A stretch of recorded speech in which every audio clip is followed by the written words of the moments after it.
Christians ask me, why don't you believe in Paul's conversion story? I'm not saying I don't believe Paul may have encountered Jesus in a vision on the road to Damascus, because Jesus essentially just rebukes Paul for killing his Nazarene followers and strikes him blind. But here's the real problem. In Acts 9, Paul says that he saw a light and heard a voice which knocked him down, but his traveling companions did not see anything. They only heard a voice. Then, when Paul retells his story in chapter 22, he reverses the details and says that his travelers saw the light but did not hear a voice.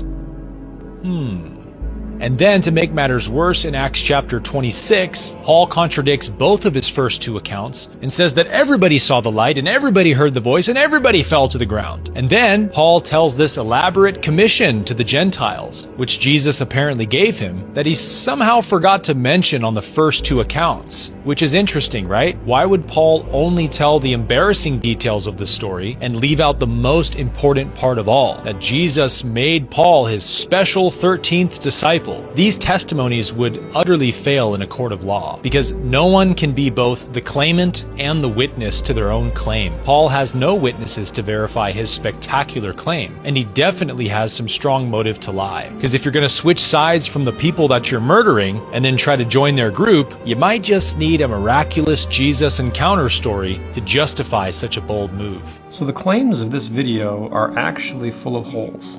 This is not a contradiction, especially when you look at the original language. Scripture was not written originally in English.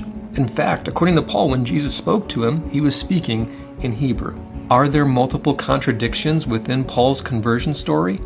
Let's look in the Scripture and see what it actually says. And let's look in the Greek as well to find out even more. Now in Acts chapter 9, starting in verse number 3, it says, "And as he journeyed, he came near Damascus, and suddenly there shined round about him a light from heaven." The light is not Jesus. The light accompanies Jesus. The light is a part of Paul's conversion story, but it is not Jesus himself. And it says, "And he fell to the earth, and heard a voice saying unto him, Saul, Saul, why persecutest thou me? And he said, Who art thou, Lord? And the Lord said, I am Jesus, whom thou persecutest. It is hard for thee to kick against the pricks." You're going against me when you're going against my followers. And then it says, "And he trembling and astonished said, Lord, what wilt thou have me to do? And the Lord said unto him, Arise, and go into the city, and it shall be told thee what thou must do." And this is the part where there's a supposed discrepancy, so pay close attention.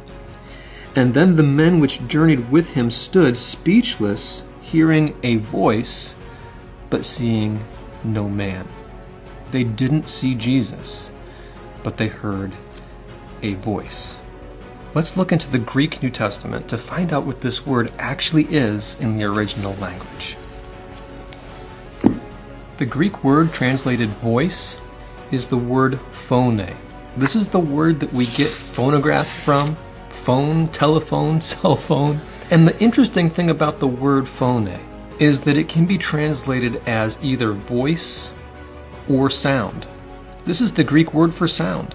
It's used multiple other times in the New Testament, translated as either voice or sound depending on the context.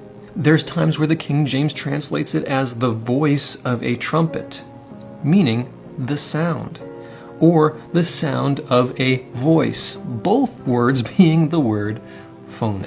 This is important. And as a side note, the whole idea of Paul going to the Gentiles isn't something that all of a sudden appears in Acts 26. In Acts chapter 9, right after Paul's conversion, Jesus speaks to a man named Ananias, who is going to aid Paul after he was struck blind. "And the Lord said unto him in verse 15, Go thy way, for he is a chosen vessel unto me," speaking about Paul, "to bear my name before the Gentiles and kings and the children of Israel." There's multiple occasions after Paul's conversion where Jesus speaks to him or somebody else to relay a message to him, where they speak about him being chosen to go to the Gentiles. This is not a contradiction either. So in Acts chapter 9, it says, "The men which journeyed with him stood speechless, hearing a voice, but seeing no man. Flip over to Acts 22, and it says, "They that were with me saw indeed the light, and were afraid, but they heard not the voice of him that spake to me." Here in Acts 22, it says they saw the light. This does not contradict with the fact that they did not see Jesus himself. They saw no man. They saw the light, but they heard not the voice of him that spake to me. They didn't hear what he was saying. Back in Acts chapter 9, it says, "The men which journeyed with him stood speechless, hearing a voice." This can easily be translated as sound, but seeing no man. Meaning they did not understand the intelligible words that were coming out of Jesus' mouth. They simply heard something, but they saw no man. They didn't know what Jesus was saying to Paul. They heard a sound. Maybe they heard the sound of him speaking, but they could not hear his words. There's no contradiction with the idea of hearing the sound of somebody speaking, but not hearing his voice, not understanding what he is saying. And by the way, also in Acts 22, after Paul gives his testimony, he says that Jesus told him to depart, that he will send thee far thence unto the Gentiles. This is consistent with the rest of the book of Acts and what we read Jesus saying, relaying the message about what Paul must do. When Luke gives the account in Acts chapter 9 of the words that Jesus spoke unto Paul, that's not saying that that is every single thing that Jesus said unto Paul. I think that this creator is looking for an excuse not to believe. In Acts chapter 26, where this creator claims that everybody saw Jesus, everybody heard the voice, let's read it and see what it actually says. In Acts 26, verse 13, he says, "At midday, O king, I saw in the way a light from heaven, above the brightness of the sun, shining round about me and them which journeyed with me." The light shined around everybody. This is not a contradiction to what we read in Acts 22 or in Acts chapter 9. "And when we were all fallen to the earth, I heard a voice speaking unto me in the Hebrew tongue." This is saying that the light shone, that Paul heard the voice, and that everybody fell down. This does not contradict Acts 22, nor does it contradict Acts 9. When it says that the men stood speechless, we just simply need to understand that they got back up. There is no contradiction here in any of these passages. And one of the most amazing things is that Paul was one who consented unto death of multiple followers of Jesus.